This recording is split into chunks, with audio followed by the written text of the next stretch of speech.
نحمده ونستعينه ونستغفره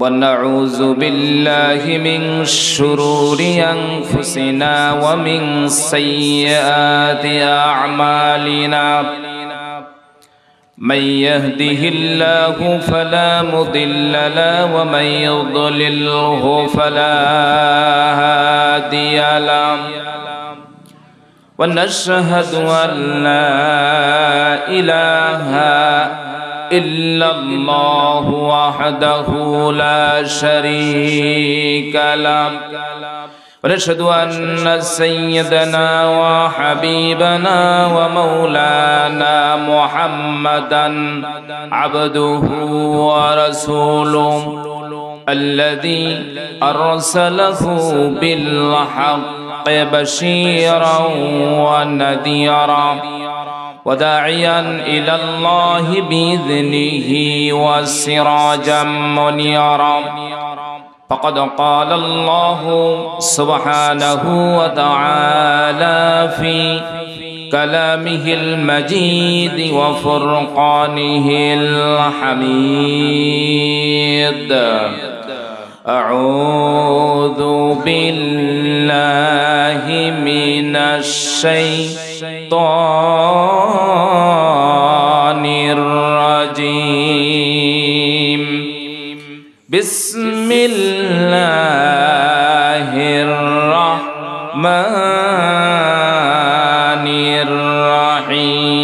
الرحيم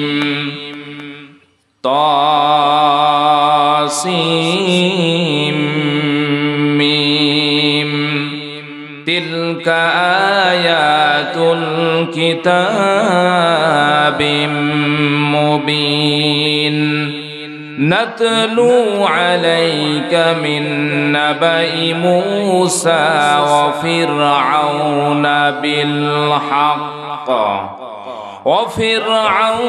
بالحق لقوم يؤمنون وقال رسول الله صلى الله عليه وسلم الدنيا سجن المؤمن وجنة الكافر أو كما قال عليه الصلاة والسلام وقال تعالى في شان حبيبه ومحبوبه ومشوكه آمرا ومخبرا إن الله وملائكته يصلون على النبي يا أيها الذين آمنوا صلوا عليه وسلموا تسليما اللهم صل على محمد وعلى آل محمد كما صليت على إبراهيم وعلى آل إبراهيم إنك حميد مجيد اللهم بارك على محمد وعلى آل محمد كما باركت على إبراهيم وعلى آل إبراهيم إنك حميد مجيد بلغ العلا بكماله كشف الدجى بجماله حسنت جميع خصاله صلوا عليه وآله मुझे कुछ मिले या न मिले मोहम्मद मिले यानी वो शई जिसे अल्लाह मिले बलगल उला बिकमालिही कशफत दुजा बिजमालिही हसनत जमीअ खिसालिही सल्लु अलैहि वालिही ला इलाहा मोहब्बत ला इलाहा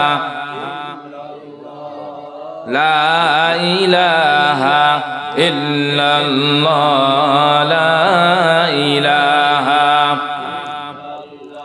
ला इलाहा इल्लल्लाहु मुहम्मदुर রাসূলুল্লাহ।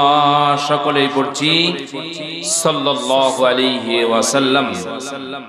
কাজাহাজি দক্ষিণ পাড়া ক্যাম্বার বাড়ি জামে মসজিদের উদ্যোগে এবং মৃত্যু ব্যক্তিদের রূহের মাগফিরাত উপলক্ষে 2 দিন ব্যাপী 7ম বার্ষিক ইসলামী মহাসম্মেলন ও দোয়া মাহফিল।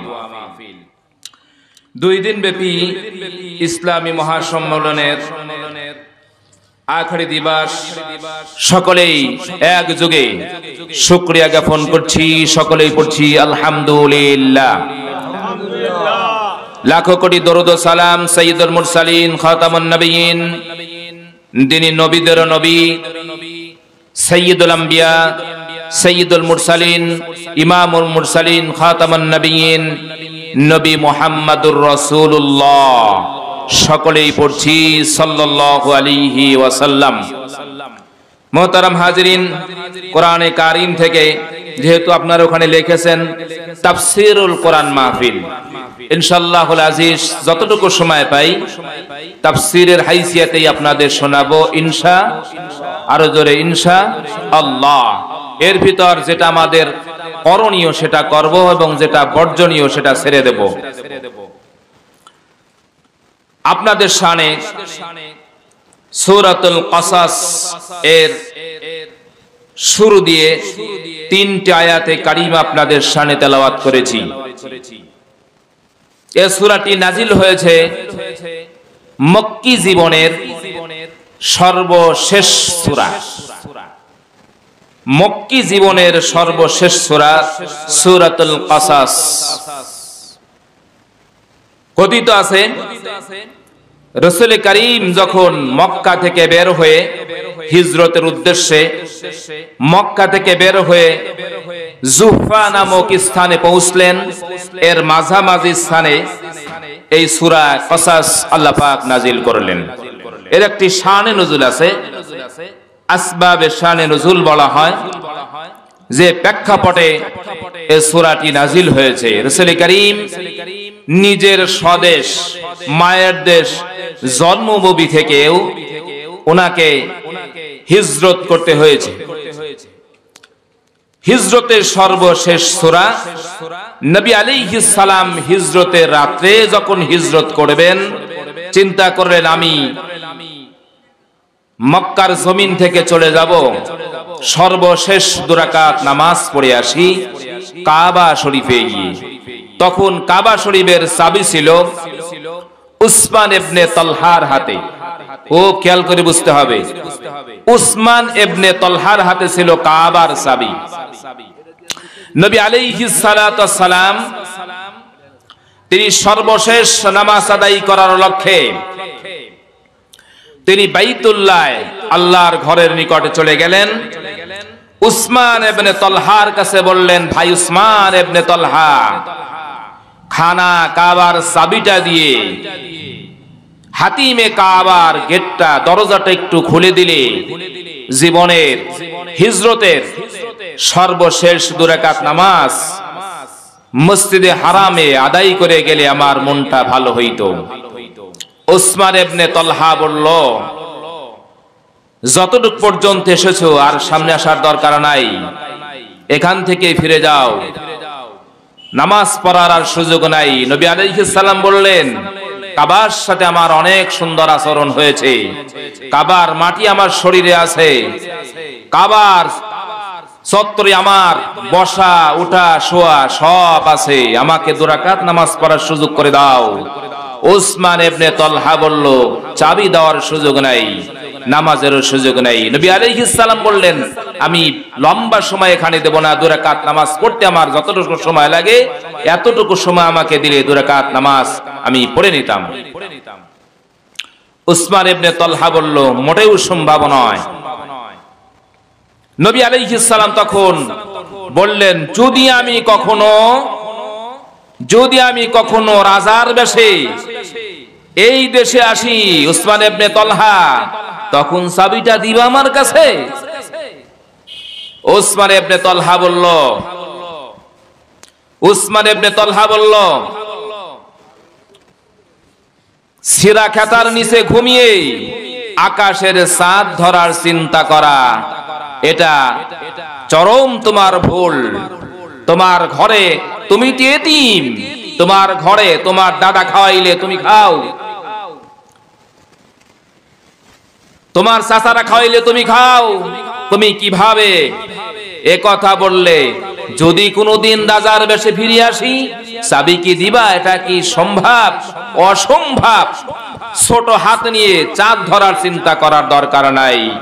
নবী আলাইহিস সালাম তখন হেরেমে কাবা থেকে তখন বিদায় নিয়ে হযরতে আবু বকরের বাড়ির দিকে তিনি রওনা করলেন। চোখের পানি নবী আলাইহিস সালামের দাড়ি মোবারক পর্যন্ত এসে গেছে। হযরতে আবু বকর বললেন, হুজুর চোখের পানি কেন? নবী আলাইহিস সালাম বললেন, আবু বকর শোনো,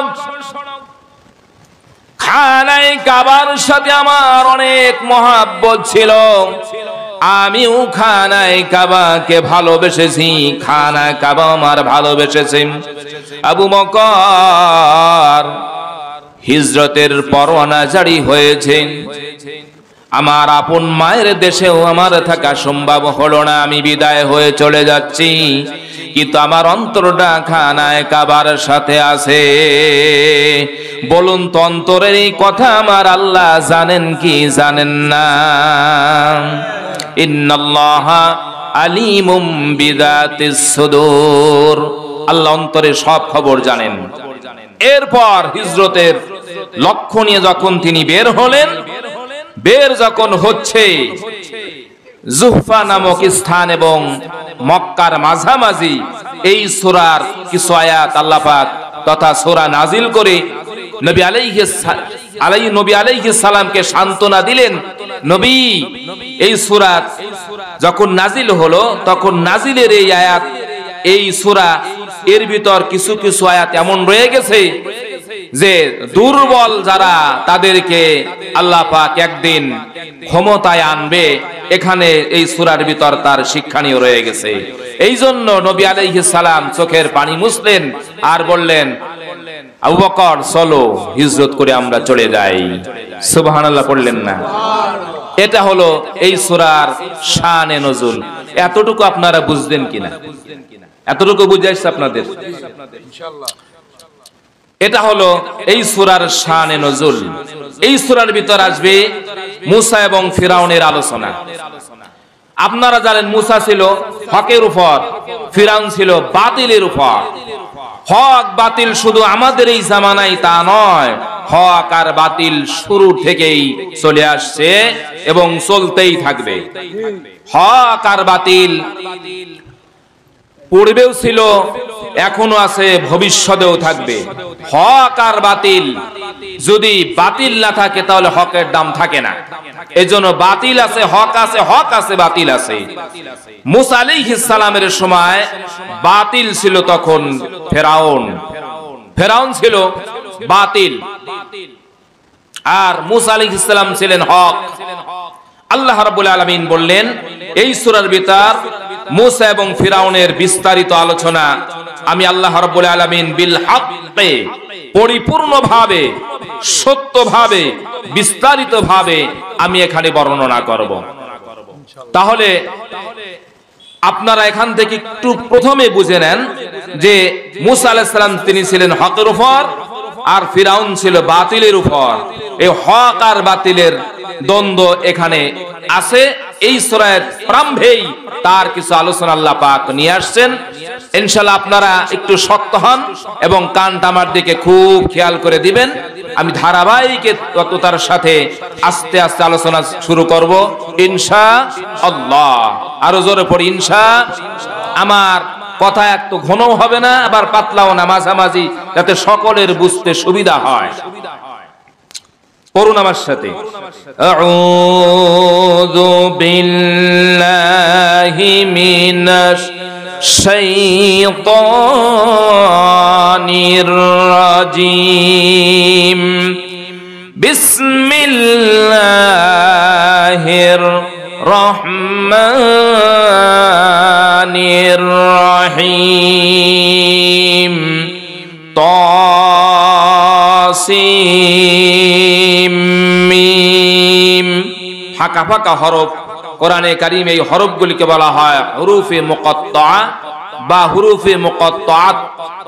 হুরুফে মুকাত্তা বা হুরুফে মুকাত্তাআত, ফাঁকা ফাঁকা হরফ কোরআনে কারীমের অনেক সূরার শুরুতে রয়ে গেছে, যেমন আলিফ লাম মিম, তাহা, ইয়াসিন। এই সমস্ত আয়াতগুলির অর্থ সম্পর্কে আল্লাহু আ'লাম, আল্লাহ তাআলা ভালো জানেন। এখন এই তাসিম মিম, এই হরফ ফাঁকা ফাঁকা হরফ, এই হরফ পড়লে আমরা সওয়াবের অধিকারী হতে পারবো কিনা, আমরা সওয়াব পাবো কিনা, যেহেতু এটার অর্থ জানা গেল না। যদি হরফের অর্থ না জানা যায় তারপরে সওয়াব পাওয়া যায় কিনা, এখানে খুব ভালো করে উলামায়ে কেরাম আছেন, খুব ভালো করে বুঝবেন। আমাদের দেশের ভিতর কিছু শিক্ষার নামে অশিক্ষিত কিছু মানুষ তারা রয়ে গেছে, তারা বলে কোরআনে কারীম যদি কেউ না বুঝে পড়ে তাহলে তার কোনো সওয়াব হয় না। কোরআনে কারীম যদি কেউ না বুঝে পড়ে তাহলে তার সওয়াব হয় না। আমরা বলি তার এই কথাটা একেবারেই বাতিল, ডিলিট করে দেই আমরা। কারণ রাসূল কারীম সাল্লাল্লাহু আলাইহি ওয়াসাল্লাম হাদিসে ইরশাদ করেছেন, মান ক্বারাআ হারফাম মিন কিতাবিল্লাহি ফালাহু বিহি হাসানাতুন ওয়াল হাসানাতু বিআশরি আমসালিহা লা আকুলু। আল্লাহর হাবিব বলেন, আলিফ লাম মিম ওয়ালাকিন আলিফুন হরফুন লামুন হরফুন মিমুন হরফুন, রাওয়াহু তিরমিজি। আল্লাহর হাবিব বলেন, ফাঁকা ফাঁকা হরফগুলি স্পষ্ট করে হাদিসে উল্লেখ করে বলেন, আলিফ একটি হরফ, লাম একটি হরফ, মিম আর একটি হরফ। ফাঁকা ফাঁকা হরফ আমি আল্লাহ রাব্বুল আলামিনের হাবিব এই কথা বলি না যে আলিফ লাম মিম মিলে একটি হরফ, বরং আলাদা আলাদা, প্রত্যেকটি আলাদা আলাদা হরফ। যদি কোনো ব্যক্তি আলাদা আলাদা হরফও পড়ে, ওয়াল হাসানাতু বিআশরি আমসালিহা, তারপরও তাকে কমসে কম 10টি নেকি দেওয়া হবে। এই জন্য যারা বলে না বুঝে পড়লে সওয়াব হবে না, তাদের কথাটাই হাদিস থেকে বাতিল। নিশ্চয়ই তারা এই হাদিসটা পড়ে নাই, বোঝা যাবে। আল্লাহর হাবিব বললেন, লা আকুলু আলিফ লাম মিম, আমি একটা হরফ বলি না, আমি বলি আলিফুন হরফুন লামুন হরফুন মিমুন হরফুন, তিনটি আলাদা আলাদা হরফ। আর ওয়াল হাসানাতু বিআশরি আমসালিহা, যদি কোনো ব্যক্তি একটি হরফ আদায় করে তাহলে তাকে কমসে কম 10টি নেকি তাকে আল্লাহ পাক দান করেন। সুবহানাল্লাহ পড়েন। তাহলে ফাঁকা ফাঁকা যে হরফগুলি, এই হরফগুলিকে কি বলা হয়? এই যে তাফসীর বুঝতে হলে কান লাগা রাখতে হবে। আমি আগেই বলছিলাম, ফাঁকা ফাঁকা হরফগুলিকে কি বলা হয়? হুরুফে মুকাত্তাআ বলা হয়, অথবা হুরুফে মুকাত্তাআত, দুইটি, হুরুফে মুকাত্তাআ অথবা হুরুফে মুকাত্তাআত বলা হয় ফাঁকা ফাঁকা হরফগুলিকে। এগুলি অনেক সূরার শুরুতে আছে, এর অর্থ পৃথিবীর কেউ জানে না। তবে আমরা এখানে পড়ছি তাসিম মিম, একটি আয়াত হয়েছে, তাসিম মিম একটি আয়াত। তাহলে কোরআনে কারীমের আয়াত হয়ে গেল, কিন্তু অর্থ আমরা কেউ বুঝলাম না, যেহেতু এর অর্থ আল্লাহু আ'লাম, আল্লাহ তাআলা ভালো জানেন। তাহলে একটি আয়াতে কারীমা আমরা পড়েছি, আমরা সওয়াব পেয়েছি কি পাই নাই বলেন? পেয়েছি। কিন্তু হরফের অক্ষরের বা এই আয়াতের তরজমা আমাদের কারোই জানা নাই। তবে তারা যে বললেন যে না বুঝে পড়লে সওয়াব হবে না, এখানে তো একটি আয়াত আমরা পড়ে ফেলেছি। আর এই হাদিস দ্বারা বোঝা গেল যে ফাঁকা ফাঁকা হরফ আল্লাহর হাবিব আলাদা আলাদা করে বললেন, আলিফুন হরফুন, লামুন হরফুন, মিমুন হরফুন, প্রত্যেকটি আলাদা আলাদা হরফ। এই জন্য সওয়াব প্রত্যেকের এক একটি নেকির বিনিময়ে 10টি করে কমসে কম আল্লাহ পাক তাকে দান করবেন। আসুন পরবর্তী আয়াত, তিলকা আয়াতুল কিতাবিল মুবিন, ইহা সুস্পষ্ট কিতাবের আয়াত সমূহ। ইহা অথবা এই আয়াতগুলি সুস্পষ্ট, সুস্পষ্ট, মুবিন মানে কি? সুস্পষ্ট কিতাবের আয়াত সমূহ। এখন আসেন, এটা তো তরজমা করার দরকার নেই, তো বুঝলাম, আমাদের বুঝে আসছে যে এগুলি কোরআনে কারিমের সুস্পষ্ট আয়াতে কারিমা। আসুন, নাতলু আলাইকা মিন নাবাই মূসা ওয়া ফিরআউন বিল হাক্কি লিকাওমি ইউমিনুন। আল্লাহু আকবার বলেন। আল্লাহ পাক স্পষ্ট ভাবে বলছেন, হে নবী, আমি আপনার নিকট মূসা এবং ফিরাউনের বিস্তারিত বিবরণ আপনার নিকটে বিল হাক্কে সুস্পষ্ট ভাবে, সত্য ভাবে বর্ণনা করতেছি। কি জন্য? লিকাওমি ইউমিনুন, মুমিন যারা আছে, ইমানদার যারা আছে, ইমানদার কওমের জন্য, মুমিন জাতিদের জন্য ফিরাউন এবং মূসার ইতিহাসটা আমি আপনার নিকট উপস্থাপন করছি। বুঝে আসছে আপনাদের? এখানে বুঝবেন, মূসা আলাইহিস সালাম এবং ফিরাউন দুইজন একেবারে সাপ আর এটার আমরা বলি দা বা বেজি, যেরকম ঠিক মূসা আলাইহিস সালাম আর ফিরাউন এমনই ছিল। আপনারা জানেন মূসা পয়গম্বর আলাইহিস সালাম কিন্তু ফিরাউনের ঘরে 30 বছর লালিত পালিত হয়েছিল। কত বছর? 30 বছর লালন পালন হয়েছিল। এরপর 10 বছর এখান থেকে মাদিয়ানে মিলে জিলে আরো 10 বছর গেল। এই 10 বছর যাওয়ার পরে 40 বছর নবুয়তি পেয়ে ফিরে আবার ফিরাউনের কাছে যখন দাওয়াত নিয়ে গেল, তখন ফিরাউন বলছিল, কি ব্যাপার মূসা, আমি কি তোমার পিতা না? আমি কি তোমাকে লালন পালন করি নাই? তুমি আবার আজকে আমার কাছে দাওয়াত নিয়ে আসছো অন্য আল্লাহর, অন্য ইলাহার। আমি তো নিজেই খোদা, আনা রব্বুকুমুল আলা, আমি তো নিজেই রব। তুমি আবার আমার কাছে দাওয়াত নিয়ে আসছো। وَفَعَلْتَ فَعَلَتَكَ الَّتِي فَعَلْتَ وَأَنْتَ مِنَ الْكَافِرِينَ। ফিরাউন এই কথা বলে মূসাকে গালি দিল। وَفَعَلْتَ فَعَلَتَكَ الَّتِي فَعَلْتَ وَأَنْتَ مِنَ الْكَافِرِينَ। তুমি তো যা করার করেই ফেলেছো, তোমার যা করার হয়েই গেছে, করেই ফেলেছো। তুমি তো নালায়েক, অজ্ঞ। এখানে কাফিরুনের অর্থ হলো অজ্ঞ, কারণ মূসা আলাইহিস সালাম তো তিনি তো কাফের নয়। এখানে আমরা ব্যাখ্যা করব, ফিরাউন বলেছিল মিনাল কাফিরিন, আর আমরা এখানে ব্যাখ্যা করব আল্লাহ পাক বলেন যে তুমি ফিরাউনের কথা অনুযায়ী যে তুমি হলে নালায়েক, এই কথা বলে গালি দিয়েছে।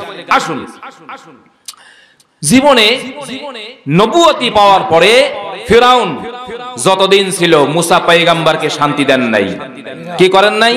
শান্তি দেন নাই যতদিন পর্যন্ত তিনি বলতে এখানে ফিরাউন তো আবার তিনি বলা যায় না, তারে অত সম্মান দেখানো। আবু জেহেল তিনি না, এটা ভুল। বুঝাইতে পারলাম আপনাদের? সে আপনি এটা বলা তার সামনে এটা সম্মানজনক হয়ে গেল, এটা হবে না। ফিরাউন তিনি, এটা ভুল। ফিরাউন সে যতদিন ছিল ততদিন পর্যন্ত মূসা পয়গম্বর আলাইহিস সালামকে শান্তি দেন নাই। তাই তো একদিন মূসা পয়গম্বর বললেন, আল্লাহ তুমি কেন ফিরাউনকে শাস্তি দাও না? আমি তোমার কাছে দোয়া করি, ও আমার শান্তিতে থাকতে দেয় না, আমাকে জ্বালায়, আমাকে এমনি সেমনি হার কেসে মেরে শাস্তি দেয়। আল্লাহ তুমি তারে শাস্তি দিতে পারো না, তুমি তারে ধ্বংস করে দিতে পারো না। আল্লাহ রাব্বুল আলামিন জানাইলেন, মুসা রে, ও মুসা, তুমি দোয়া করেছো বটে, কিন্তু সময় না আসা পর্যন্ত তারে শাস্তি দেব না। তবে তোমার দোয়া 40 বছর পরে কবুল হবে। আর তারে নগদ শাস্তি না দেওয়ার কারণ হলো 4টি। কয়টি? আরো জোরে কয়টি? শাস্তি নগদ না দেওয়ার কারণ হলো 4টি। পয়গম্বর মুসা বললেন, আল্লাহ, আমি জানতে চাই আপনার নিকট কোন সেই কারণ, যেই কারণগুলির কারণে আপনি ফিরাউনকে নগদ শাস্তি দিয়ে দেন না। আল্লাহ বললেন, মুসারে জানতে চাও? মুসা পয়গম্বর বললেন, অবশ্যই জানতে চাই। আল্লাহ বললেন, ওই 4 নম্বরের 1 নম্বর হলো রে মুসা, ফিরাউন দিনের বেলায় ক্ষুধা দাবি করে বটে, কিন্তু রাত আসলে সে আমি আল্লাহর কাছে এসে সিজদায় পড়ে যায়। সুবহানাল্লাহ বললেন না? ইয়াবিতুনা লিরাব্বিহিম সুজদান ওয়া কিয়ামা। এ মুসা, সারাদিন সে ক্ষুধার দাবি করে, আর যখন রাত হয়ে যায় বিবি জানে না, ঘরের কেউ জানে না, রাত যখন গভীর হয়ে যায় হাতের উপর যায় নামাজ রেখে আস্তে আস্তে জঙ্গলে গিয়ে পাহাড়ের চূড়ায় ওঠে আর সিজদায় গিয়ে বলে, আল্লাহ, ওগো আমার আল্লাহ, আমি জানি তুমি হলেই আসল আল্লাহ, আমি হলাম নকল আল্লাহ, এটা আমি ভালো করেই জানি। কিন্তু লোকেরা যখন আমারে আল্লাহ বলে, খোদা বলে, তখন আমার অন্তরটা জুড়িয়ে যায়। আল্লাহ গো, যতদিন পর্যন্ত তুমি আমারে বাঁচায় রাখো, ততদিন পর্যন্ত আমার একটু সুযোগ দাও যেন লোকেরা আমারে খোদা বলে। আল্লাহ অবকাশ দিলেন তারে, আল্লাহ তার অবকাশ দিলেন। মুসা আলাইহিস সালাম বললেন, এই হলো 1 নম্বর কারণ, যে কারণে আমি ফিরাউনকে ধ্বংস করি না। আপনারা আমার কথা কি বুঝতেছেন স্পষ্ট? একটা কারণ কেন? দেখবেন আমাদের সমাজে কিছু লোক আছে, ও নিজেও জানে আমি যদি নির্বাচনে যাই তাহলে আমার ব্যক্তিগত ভোট ছাড়া ভোট আমি পাবো না, ও নিজেও জানে। তারপরও নির্বাচনে দাঁড়ানোর কারণ হলো তার, আমি যদি নির্বাচনে নাও জিততে পারি, নাও হই, তারপর লোকেরা কমসে কম আমার তো মেম্বার বলবে। কি কথা বুঝতেছেন না? তো আমি যদি চেয়ারম্যানই নাও হইতে পারি, তারপরও তো লোকেরা বলবে চেয়ারম্যান সাহেব, এই চেয়ারম্যান সাহেব যে আমারে ডাক দিবে, তখনই তো আমার চেয়ারম্যানই আর মেম্বারই হওয়ার দরকার নেই, আমার মন তখনই ভরে গেছে। ফিরাউনের উদ্দেশ্য এটা, খোদা আমি জানি তুমি হক, তুমি এক, তুমি লাশারি, কিন্তু আমি দাবি করি লোকেরা আমার যখন খোদা বলে আমার খুব ভালো লাগে, এই জন্য তুমি আমার সুযোগ দাও। এ মুসা, এই হলো 1 নম্বর কারণ। আমি মুক্তাসার করছি, আমার সামনে খুব গুরুত্বপূর্ণ কথা রয়ে গেছে। এই হলো 1 নম্বর। আর 2 নম্বর হলো রে মুসা, শোনো, আমি কি জন্য তারে শাস্তি দেই না অতি দ্রুত। এ মুসা, ফিরাউনের বাড়ি সকাল থেকে সন্ধ্যা পর্যন্ত হাজার হাজার এতিম সেখানে খানা খায়। তার মানে হলো রে মুসা, ফিরাউনের বাড়ির ভিতরে এতিমখানা আছে, তবে এতিমখানা মাদ্রাসা কিন্তু না, এতিমখানা যেখানে এতিমদের খাওয়ানো হয় ওটাকে বলা হয় এতিমখানা। এ মুসা,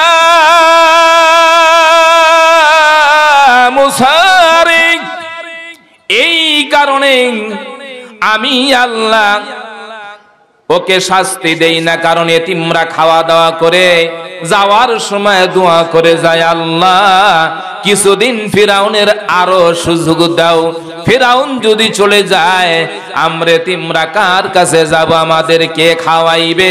ওগো আল্লাহ, তোমার কাছে আমাদের দরখাস্ত হলো কিছুদিন সুযোগ দাও, আরো যাতে কিছুদিন খাইতে পারি ফিরাউনের হাতে। এ মুসা, এই কারণে আমি শাস্তি দেই না। এটা হলো কয় নম্বর? বোঝা গেল? বুঝতেছে বুঝতে? নাম্বার 2, নাম্বার 3 হলো প্রত্যেকটির ব্যাখ্যা আছে, আমি মুক্তাসার করছি। 3 নম্বর হলো মুসা ফিরআউনের বিরুদ্ধে দোয়া করেছ বটে, কিন্তু তোমার দোয়া সময় মতন কবুল হবে। যখন কবুল হবে, লাউলা আখারতানি ইলা আজালিন করিম,